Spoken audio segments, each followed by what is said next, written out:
What is up, everyone? This is Rancer, and welcome to another review for October the 31st, 2013. Yes, the day on Halloween. Ooh. Anyway, today we're gonna be reviewing Sonic Lost World, which is the first of the three Sonic games to be released on the Nintendo Wii U and 3DS as part of Sega and Nintendo's partnership deal. Well, actually, and this is the first one of the three. I've actually have seen the early reviews for the game, and I'll be completely honest, most of the game media reviewers pretty much gave it only average to bad reviews, and I don't mean just average like 7 or a 6.5. I mean some like 6 or even a 5 or even a 4 or even a 3. Holy crap, it's long. And I'm not gonna lie to people, like, a lot of people actually, like Kaban actually, have proven that it's not really a bad game. It is good though. You just need to master the games and that stuff. And a lot of times, the game media like IGN and GameSpot and that stuff, they don't really put a lot of effort into it though. Well, they pretty much, I think what they do is just, they rush through the game to beat it, and then just get out the review instead of taking their time to do the game. I mean, let's be honest, they have all the time they need to review it and that stuff. And that's where I'm going to come in and prove to you that they're mostly completely wrong in that. So, and why you should not trust the game media, most of the game media reviewers at all, okay? Wait, why did I say it like the SP?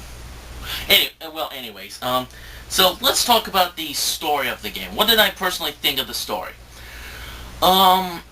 See, the thing is that when it comes to Sonic games, actually, the stories are, as you would expect, they're not very, very long, though. Like, the game's story, pretty much, it's mostly up to 6 hours long for a story. If you just go through the whole story mode of the game, actually.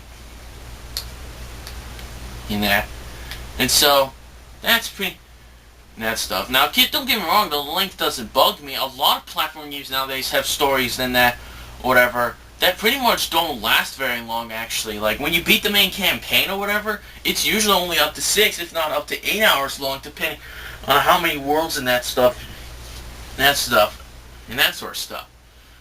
So, but back onto the main story itself. The story is pretty close to what the Sega team promised us, actually, but not very close, and there's a reason for it. There's a reason for it, though. So the plot of the game is that Sonic, Tails, Amy, and Knuckles, which I'll get to those two characters later, by the way.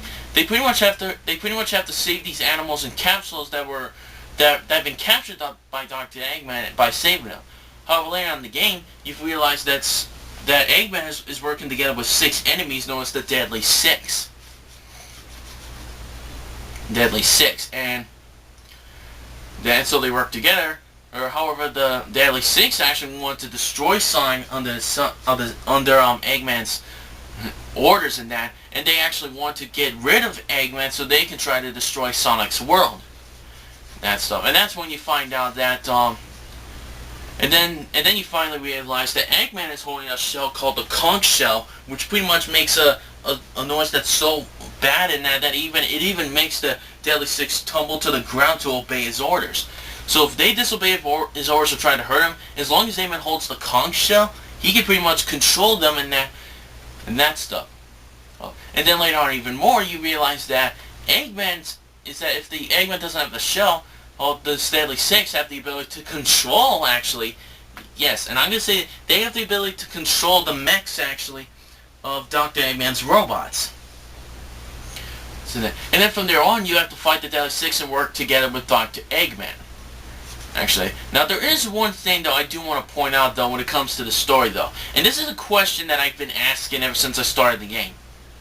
How did Eggman get out of the White Room from Sonic Generations again? I mean, like seriously, think about it. At the end of Sonic Generations, Eggman was trapped in the White Room with the past Eggman, the Eggman from the early 1990s. And so how did he manage to get out? They never explain in the game.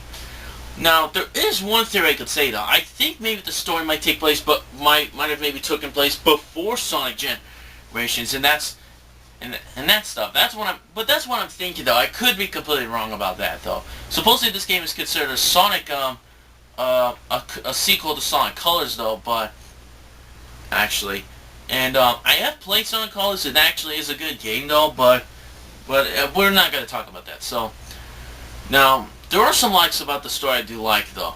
I definitely do like the relationship between Sonic and Tails. I know some people might find it completely strange though, since they've always been best buddies and it's all just chatting.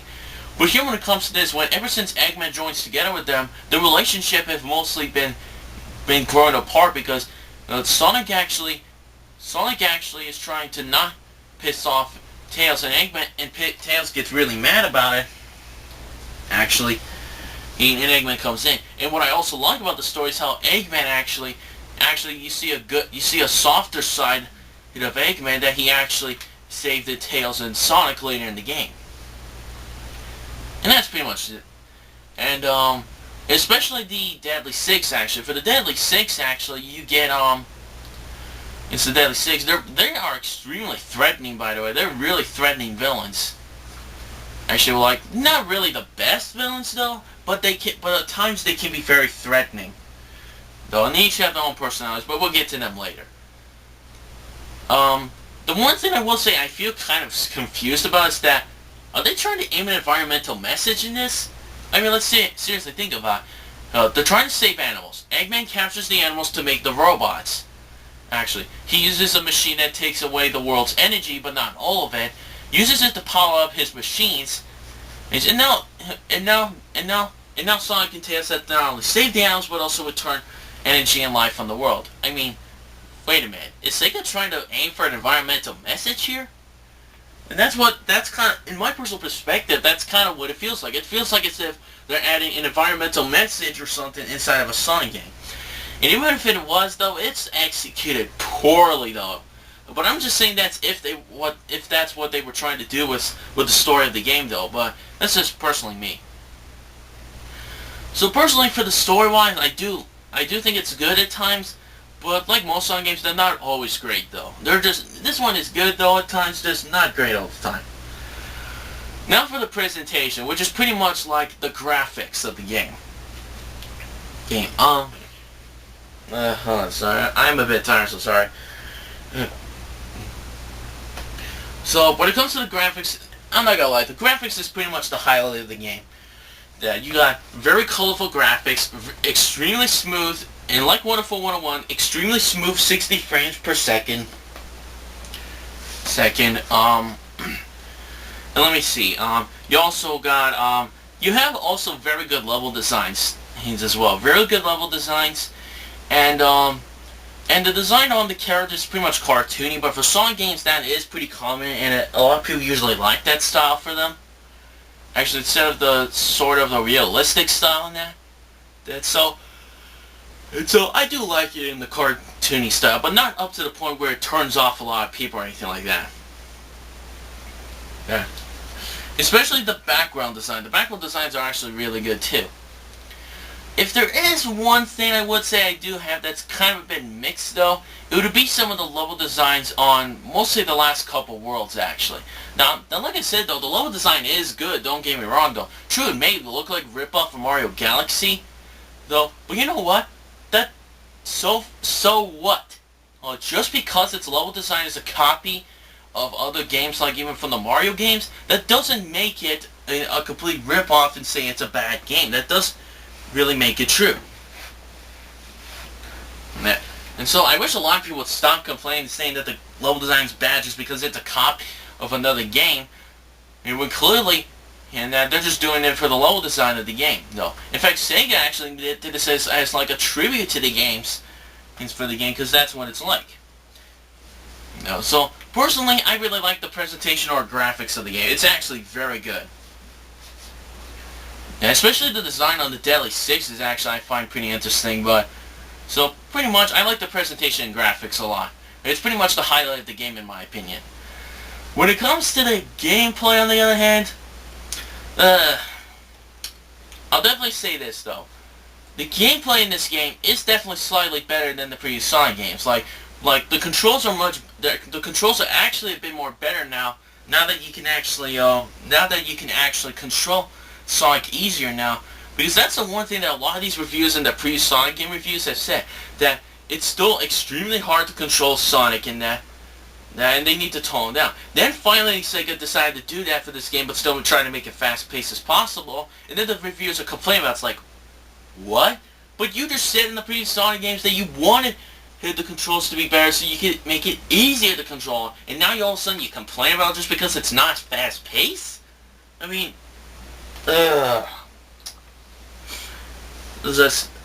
these game media reviews, let me tell you, like, a lot of them, I just personally think some of the reviews for them just don't know what the heck they're even doing or even said. Maybe they never even watched the previous reviews and or maybe they just completely forgot about it or whatever, but I just think the majority of them are just dumb, though. Like, I'm not insulting them or whatever. I'm not trying to insult them. I'm just trying to prove out my point, though. So, but anyways, back to the gameplay. That stuff. So let me talk about my likes of the gameplay first. I definitely do think the controls are definitely much better than the previous Sonic games. I definitely think they're a little bit more improved and stuff. And they even added in new moves. Like, for example, like when you just hold the left analog stick for Sega, right? No, not Sega, I'm sorry, Sonic, he just does a walking animation. But if you hold ZR, that's when he can run. Like, I mean, yeah, true, I'll definitely admit, it's not really as fast-paced as the previous Sonic games, but it's still as fast-paced as long as you know all the controls in the game. Like, for example, if you hold on the ZL button, which is a spin dash, and then you hold on to it, you can pretty much do it for infinitely, and it pretty much just makes up for the super fast-paced gameplay. Yeah, and that pretty much makes up for that. Now back to the new attacks. The new attack he has is now he has a kick attack, where basically if a red ring appears actually on an enemy, if you press Y, the Y button on them, not only does he do like sort of a homing attack, which is the most common attack in the whole series, he can actually kick enemies, and if there's an enemy behind depending on where you hit him from, he can actually kill enemies from behind. Actually, and there are some enemies that cannot be killed with just a homing attack. You have to kill them actually. Some enemies require that you have to kill them with a kick attack. So I like how they bring back some old classic enemies and even make some new ones where some require you have to use the kick attack to kill them, and you need some and some enemies can just be killed with the basic homing attack. So now, and the other move they added into the game is that now Sonic can actually run against walls and jump between them now. Now, which again, maybe people complain that it's just a complete copy of Mario though. Well, but Sonic has never really done it though, and so honestly, I don't have a major problem with that at all. And the new move they added is that now he can actually climb. Now he can actually grab ledges and climb on them. And a lot of times it can be very useful in case you're about to fall and die. Actually, if you're near one, actually you didn't do a double jump or whatever, and you land against a wall or whatever on a certain block or a platform, Sonic will not only eventually grab the edge, he'll also climb back up on the platform. A lot of times that can actually save you. Actually, and that's the reason why I think the controls are a lot better. And I hate to say this, people, but even though the climbing edge thing does eventually help, though, and oh, actually, before I get that, I forgot to mention the red ring I mentioned before when you do a kick attack. Now, if you actually do the red ring and then you do a single jump and then more red rings appear. As more red rings appear, actually, the more damage both either your homing attack or maybe your attack will do, or your kick attack will do, actually. And what's also good about the homing attack is that if red circles appear on multiple enemies in a row, actually, Sonic will automatically attack them and you can get more points for it. But honestly, who cares about the point system nowadays when it comes to Mario games? Or even Sonic games for that matter. Nobody doesn't care about them anymore. And I hate to say this, people, but when it comes to the climbing and the edge thing, although I said that a lot of times it does actually save you, there are times, however, that pretty much it does not save you, and there's a reason for that.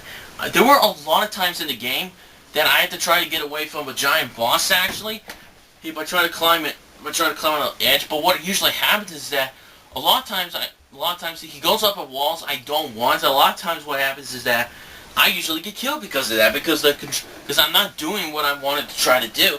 And this is what happens when you're trying to do something, and when you're trying to get away from an enemy or whatever. And especially when it comes to and yeah, pretty much that, actually. And so the other problem I will say I do have a slight problem with the controls is that for some reason the lock-on system for the homing tag, like, although it works over 90% of the time, or actually no, I take that back, 95%, but over 5% of the time, and this happened on the final boss of the game actually, that for some reason he couldn't lock on to multiple targets of all of them that you normally want. And a lot of times in that when you jump and hit one, because actually you would expect the home attack lock-on thing to work, but a lot of times it doesn't actually. What actually happens instead is that you actually get hurt and you lose rings. And that leads to my other problem with the gameplay that I have, is the one-up system. The one-ups don't make that many appearances at all in each level. Some levels have almost no one-ups at all, or anything like that at all. Oh, there are some levels do have lots of one-ups though, but unfortunately there are some of the most I-can-run situations ever. Like for example, there's actually a couple one-ups in a spot where basically you have to try to get back on the platform from platforms that disappear entirely. And stuff, and that does, in my personal perspective, that does kind of annoy me, especially that if you die so many times on one part, and that's if you have to redo it all over again. And that stuff. And, that's just, oh my god. Now,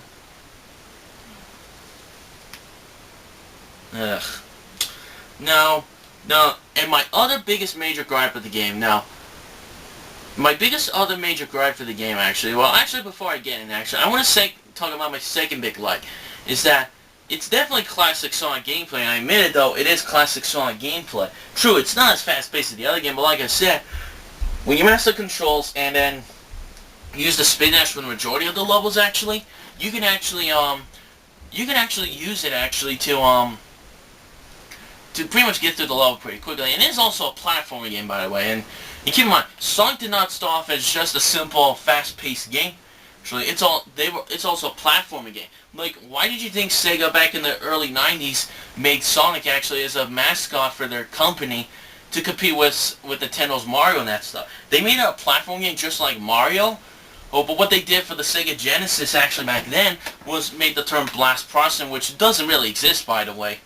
Actually, they did that up, and it apparently turns out what they mean by that is that it actually means that the Sega Genesis has more speed than that, and that's why Sega made the Sonic character to prove that it's super fast, that the console is fast, and it's way more faster than the Super Nintendo.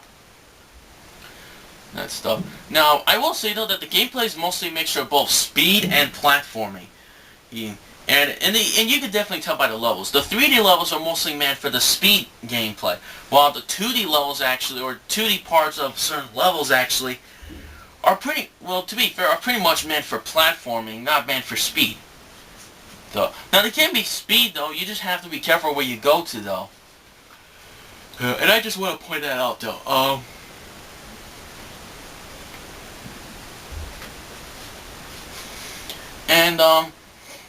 And so that's pretty much my like though. Now, we'll get to my second major gripe. My second major gripe of this game, actually I have two major gripes. My first major gripe about the gameplay is pretty much the difficulty level. Now, I'm not saying that the difficulty level is bad though, because but here's the problem though.